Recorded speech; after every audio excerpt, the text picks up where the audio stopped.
안녕하십니까. 소설쓰기 3일차! 3일차라고요? 너무 느린 거 아닌가요? 근데 저도 제 삶이 있잖아요. 저는 전업 작가도 아니고 내 작품을 기다리는 사람도 없어. 저의 어떤 자격지심이었고요. 조금 썼습니다. 지금까지 조금 썼어요. 완전히 다 쓴 것은 아니지만 조금 썼고,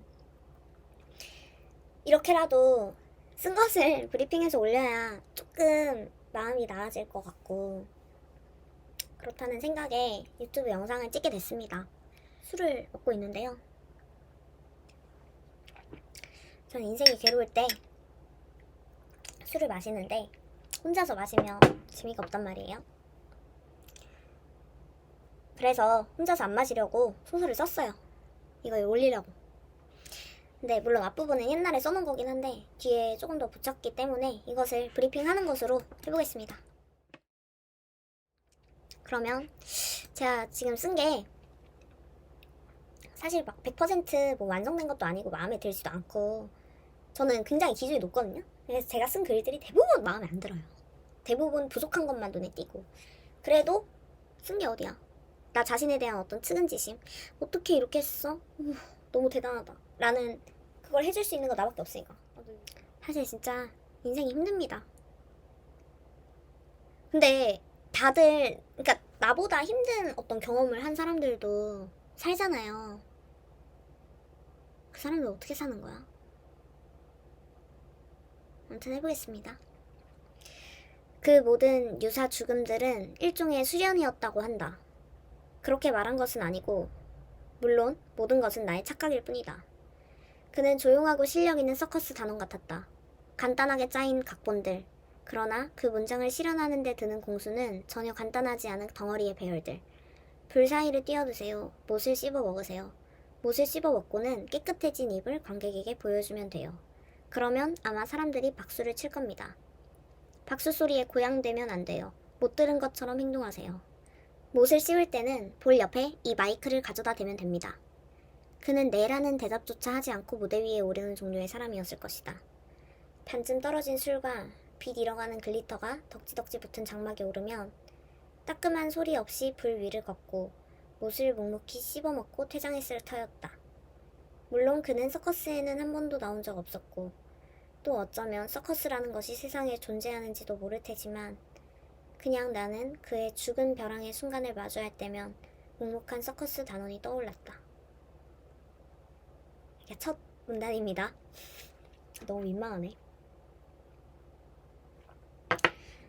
첫 문단.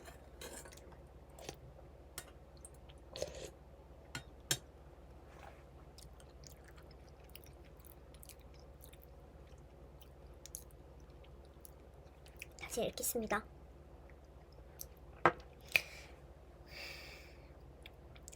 자신의 일을 조용하게 제대로 완수해내는 사람의 모습을 보는 것만으로도 약간은 단단해졌다.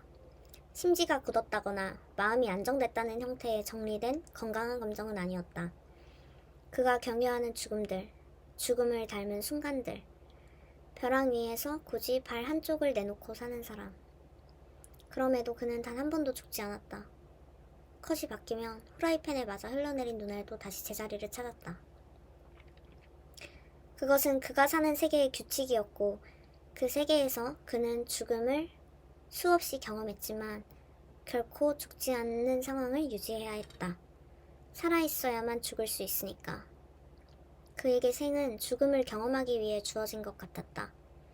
그는 그러한 상황에 전혀 불만을 가진 것 같지도 않았다.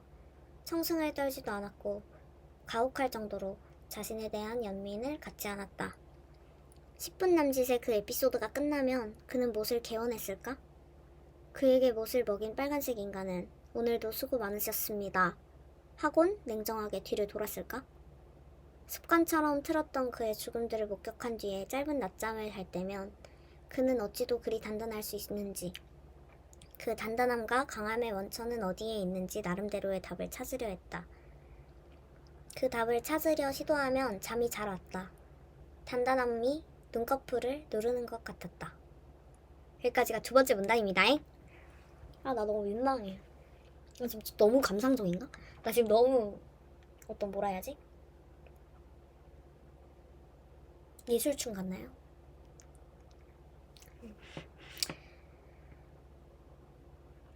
다음 읽겠습니다. 읽기 전에 술 한잔 하고.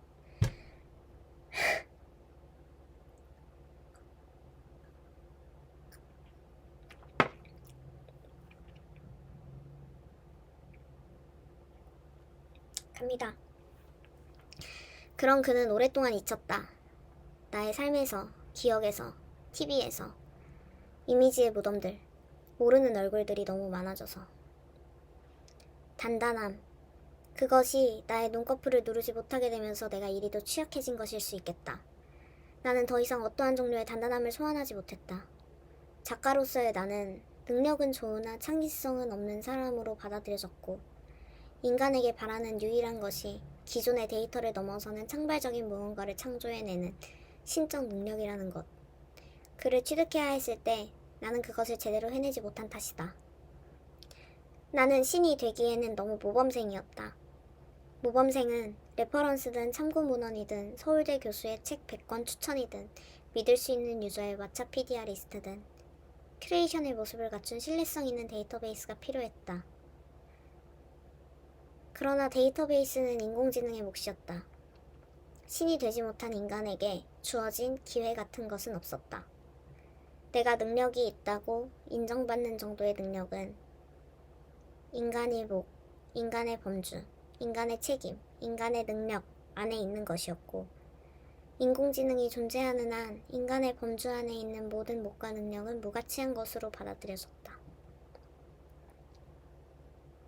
다음 문단입니다. 나는 그것이 당연하게 느껴지지는 않았다. 당연하지는 않았지만 익숙해져야 했다.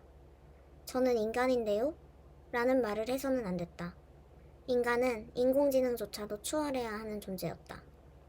인공지능이 자신들보다 잘날 수 있다는 것을, 더 정확히 말해서는 잘날 수밖에 없다는 것을 인정하는 것은 인간 존재 자체의 패배이자 종말이었다. 인간은 인공지능에게 멸종당할 수 있지만 본인들이 멸종당하고 있다는 것을 알면서 멸종당할 수는 없었다. 그것은 자존감의 문제이니까. 그래서 인간들이 이토록 디스토피아를 원하고, 아니, 디스토피아를 말하고, 예상하고, 발설하고, 토론하고, 말을 얹으려는 것일지 모른다. 사실 나도 다 예상했어.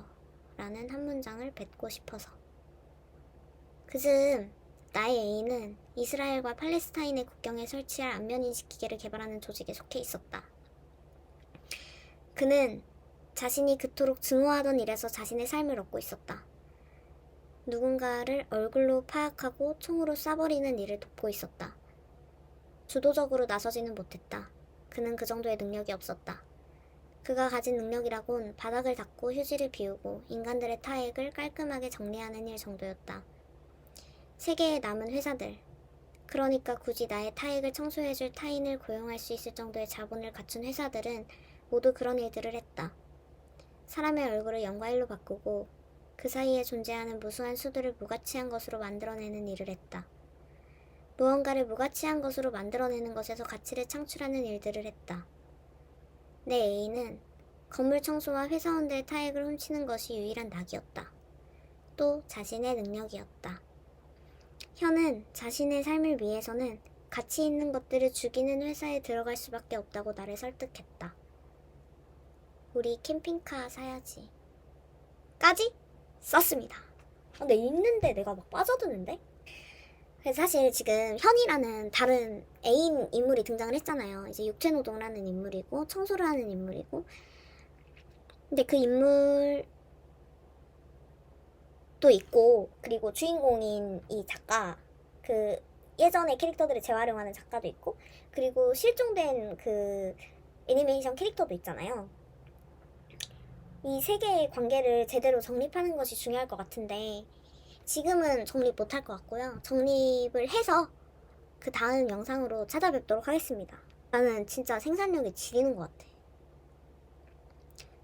근데 이게 좋다고 할 수는 없는 것 같아요.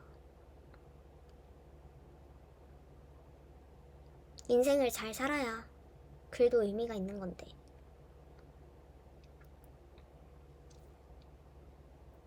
그쵸?